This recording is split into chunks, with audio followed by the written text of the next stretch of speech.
Hyderabad cricket association scam లో మరొకరు arrest అయ్యారు. దీంతో హెచ్సీఏ స్కామ్ లో అరెస్టులు 6కు చేరుకున్నాయి. హైదరాబాద్ క్రికెట్ అసోసియేషన్ అక్రమాలు, ఐపీఎల్ టికెట్లపై సీఐడీ విచారణ కొనసాగుతుంది. పలు సెక్షన్ల కింద సీఐడీ కేసు నమోదు చేసింది.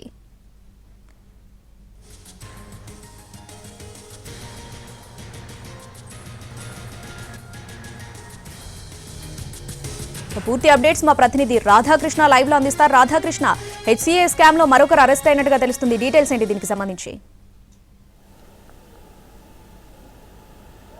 మార్చిలో జరిగిన ఐపీఎల్ సీజన్కి సంబంధించిన దాంట్లో లక్నోతో జరిగిన మ్యాచ్ సందర్భంగా రేగిన వివాదం ఏదైతే ఉందో ఆ వివాదం ఇప్పుడు కేసుల వరకు వెళ్ళింది. ఆ తర్వాత అరెస్టుల వరకు కూడా వెళ్ళిందని మనం చెప్పుకోవాలి. హెచ్సీఏ ప్రెసిడెంట్ జగన్మోహన్ రావుతో పాటు ఆ బాడీ మొత్తం కూడా ఇప్పుడు అరెస్ట్ అయిన పరిస్థితి. ప్రస్తుతం సిఐడి ఆఫీస్లో వీళ్ళందరూ కూడా ఉన్నారు, వాళ్ళని విచారిస్తున్నారు. ఇందులో ప్రధానంగా మార్చిలో ఐపీఎల్ మ్యాచ్ లక్నోతో జరుగుతున్న సందర్భంలో వివాదం రేగింది హెచ్సీఏకి హెచ్ఆర్హెచ్ మధ్యలో. అప్పుడు ఆ మ్యాచ్ సందర్భంగా ఒక బాక్స్ ఇవ్వాలంటూ కూడా HCA president Jaganmohan Rao SRH వాళ్ళని బెదిరించడం జరిగింది. దానికి సంబంధించి వాళ్ళు వినకపోవడంతో ఆ మ్యాచ్కు సంబంధించి ఎవరైతే లక్నో గేమ్స్కి సంబంధించిన యజమాని ఉన్నాడో అతని కోసం కేటాయించిన బాక్స్కి తాళం వేయడం జరిగింది.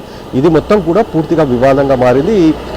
ఐపీఎల్ నిర్వాహకులతో పాటుగా బీసీసీఐకి అలాగే హెచ్సీఏ ఎపెక్స్ కౌన్సిల్కి ఎస్ఆర్హెచ్ నోటీసులు కూడా, అంటే వాళ్ళకి ఫిర్యాదు చేయడం, ఆ తర్వాత హోమ్ గ్రౌండ్గా ఉన్న హైదరాబాద్ని తాము మార్చుకుంటాము, ఇంకో స్టేట్కి వెళ్ళిపోతామంటూ కూడా చెప్పడం జరిగింది. ఈ నేపథ్యంలోనే ప్రభుత్వం కలగజేసుకుని ఒక కమిటీని కూడా వేయడం జరిగింది. అలాగే విజిలెన్స్ని కూడా పూర్తి స్థాయిలో దర్యాప్తు చేయాలంటూ కూడా ఆదేశాలు జారీ చేయడం జరిగింది. ఈ నేపథ్యంలోనే విజిలెన్స్ ఎన్ఫోర్స్మెంట్ విభాగం పూర్తి స్థాయిలో దర్యాప్తు చేసి ఒక రిపోర్టును ఇవ్వడం జరిగింది. దానిపైన ప్రస్తుతం సిఐడి అధికారులు కేసులు నమోదు చేయడం జరిగింది. ఒకటి ఎస్ఆర్హెచ్తో పాటు అలాగే తెలంగాణ క్రికెట్ అసోసియేషన్, ఈ రెండు ఇచ్చిన ఫిర్యాదులపైన 2 ఎఫ్ఐఆర్లు కూడా నమోదు కావడం జరిగింది. ఇందులో ప్రధానంగా హెచ్సీఏ ప్రెసిడెంట్గా ఉన్న జగన్మోహన్ రావుతో పాటు అందులో ప్రస్తుతం ప్రధాన కార్యదర్శిగా ఉన్న రాజేందర్ యాదవ్, అతని భార్య కవిత, అలాగే ట్రెజరర్గా ఉన్న శ్రీనివాసరావు, సిఇఓగా ఉన్న సునీల్తో పాటు మరొకరు, మొత్తం 6 పైన కూడా కేసులు నమోదు చేశారు. ఇందులో ప్రధానంగా వీళ్ళపైన బ్లాక్ మెయిలింగ్తో పాటు బెదిరింపులకు పాల్పడడం, అలాగే ఫైనాన్షియల్ ఫ్రాడ్కు పాల్పడినట్టుగా కూడా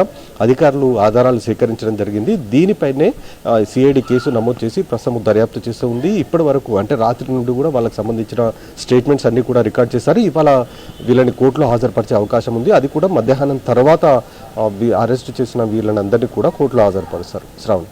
right Radhakrishna, thanks for the updates.